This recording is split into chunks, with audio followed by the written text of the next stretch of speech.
বেচাকেনায় সরগরম রংপুরের পশুর হাটগুলো। ভিড় বাড়ছে ক্রেতাদের, তবে দাম নিয়ে রয়েছে মিশ্র প্রতিক্রিয়া। রংপুর থেকে আরো জানাচ্ছেন প্রতিনিধি শাহরিয়ার মিম।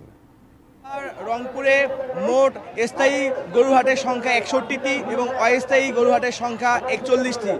প্রাণী সম্পদ কর্মকর্তা আমাদেরকে জানিয়েছেন যে এই গরুহাটে সহ রংপুরে যে মোট 61টি গরুহাট রয়েছে সেখানে কিন্তু মেডিকেল টিম গঠন করা হয়েছে। অন্যদিকে আইনশৃঙ্খলা পরিস্থিতি ঠিক রাখার জন্য, নিরাপত্তা জোরদার করার জন্য গরুহাটগুলোতে আমরা পুলিশের উপস্থিতি দেখতে পেয়েছি এবং যারা গরু বিক্রেতা রয়েছেন তারা যেন জাল টাকাতে তারা যেন প্রতারণার খপ্পরে না পড়ে, সেই জন্য এখানে জাল টাকা শনাক্তের যে মেশিন সেটাও কিন্তু এখানে বসা হয়েছে। এবার রংপুরে মোট কোরবানির গরুর চাহিদা রয়েছে 2 লক্ষেরও বেশি। তবে এবার প্রাণী সম্পদ কর্মকর্তা আমাদেরকে জানিয়েছেন মোট কোরবানি দেওয়ার মতো পশু সংখ্যা রয়েছে 3.5 লাখ, অর্থাৎ 1 লক্ষ পশু কিন্তু অতিরিক্ত রয়েছে, যার কারণে কোনো সংকট নেই তিনি কিন্তু আমাদেরকে জানিয়েছেন।